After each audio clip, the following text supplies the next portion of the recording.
ఖమ్మం జిల్లా వెంసూరు మండలం కందుకూరు గ్రామంలో నాడు తెలంగాణ రైతాంగ సాయుధ పోరాట యోధురాలు చిట్యాల ఐలమ్మ విగ్రహ ఆవిష్కరణ కార్యక్రమంలో మాట్లాడుతున్న జాతీయ బీసీ సంక్షేమ సంఘం ఖమ్మం జిల్లా అధ్యక్షులు నారాయణవరపు శ్రీనివాస్.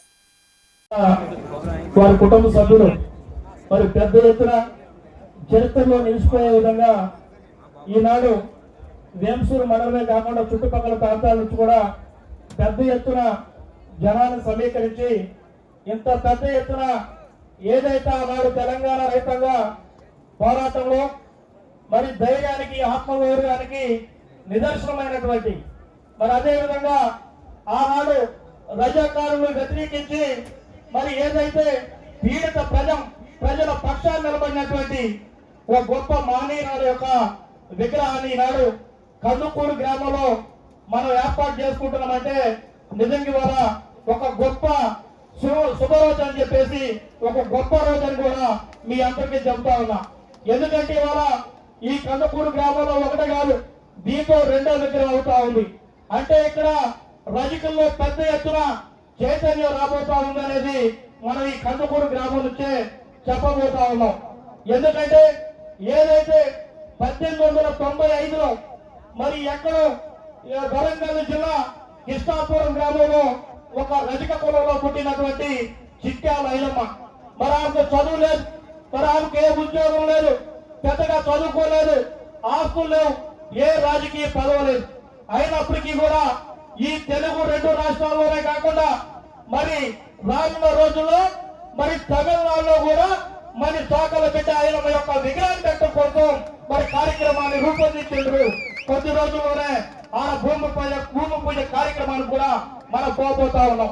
ఎందుకంటే ఇవాళ చాకల బిడ్డ అయినటువంటి చిట్యాల ఐలమ్మను ఈ దేశం స్మరించుకుంటా ఉంది అంటే మరి మన యొక్క రజక జాతికే కాదు, ఖచ్చితంగా ఈ తెలంగాణ బిడ్డ మీద పుట్టినటువంటి ప్రతి బిడ్డకి కూడా అది గర్వకారణం అనేది మీ అందరికీ తెలియజేస్తా ఉన్నా. ఎందుకంటే ఆనాడు మరి దొరలు భూములు లాక్కుంటా ఉంటే నా భూమిని నేనే తుడుకుంటా అని చెప్పేసి ఆనాడు రజాకారులకి ఒక ఆడబిడ్డ ఎదురు తిరిగి తుపాకీ పట్టి మరి వాళ్ళ మీద పోరాటం చేసినటువంటి ధీర వనిత మరి చాకల బిడ్డ ఐలమ్మ అనేది కూడా మీ అందరికీ తెలియజేస్తా ఉన్నా.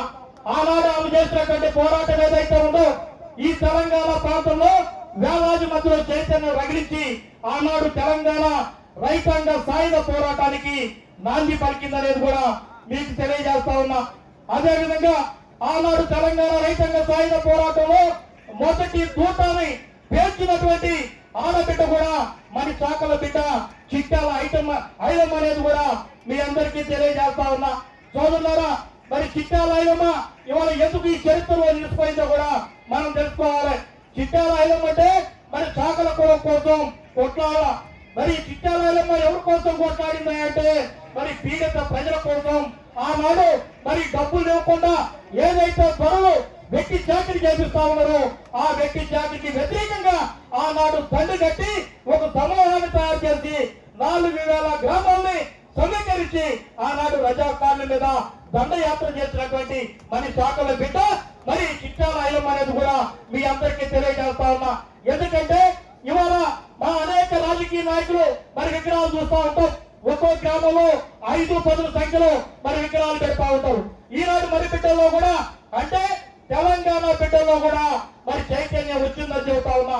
ఈ నేల ఆ నింగి ఉన్నంత కాలం చాకల చరిత్ర ఈ తెలంగాణ గడ్డ మీద నిలిచిపోతుందనేది కూడా మీ అందరికీ తెలియజేస్తా ఉన్నా. భవిష్యత్ తరాలు కూడా చాకల చరిత్ర తెలుసుకునే విధంగా భవిష్యత్ తరాలు కూడా పనిచేస్తాయని తెలియజేస్తా ఉన్నా. మరి ఇంత గొప్ప కార్యక్రమానికి మనం అందరిని ఆహ్వానించినందుకు ఈ గ్రామ కమిటీ సభ్యులందరికీ కూడా తెలియజేస్తూ ముఖ్యంగా ఈనాడు ఎమ్మెల్యే గారు మరి రజక కుటుంబానికి మరి రజకులతో అత్యంత సాన్నిహితమైన సంబంధాలు ఉంటాయి. ఎందుకంటే ఇవాళ వాస్తవంగా భద్రాచలంలో పెద్ద మీటింగ్ ఉన్నప్పుడు కూడా ఈ నియోజకవర్గంలో అనేక కార్యక్రమాలు ఉన్నప్పుడు కూడా తప్పకుండా ఐలమ్మ కార్యక్రమానికి పోవాలి. ఎందుకంటే ఒక చారిత్రాత్మకమైనటువంటి కార్యక్రమం, ఆ కార్యక్రమంలో మరి భాగస్వామ్యం తప్పకుండా ఉండాలని చెప్పేసి ఈనాడు మన కోసం వచ్చినటువంటి మరి డాక్టర్ మట్టా రాఘవయ్య దయానంద్ గారు కూడా మనందరూ ఒక్కసారి చప్పట్లతో అభినందనలు తెలియజేయాలి. ఎందుకంటే మేడం గారి పక్కన ఉండేది కూడా దాదాపు మొత్తం మనోళ్ళే ఉంటారు.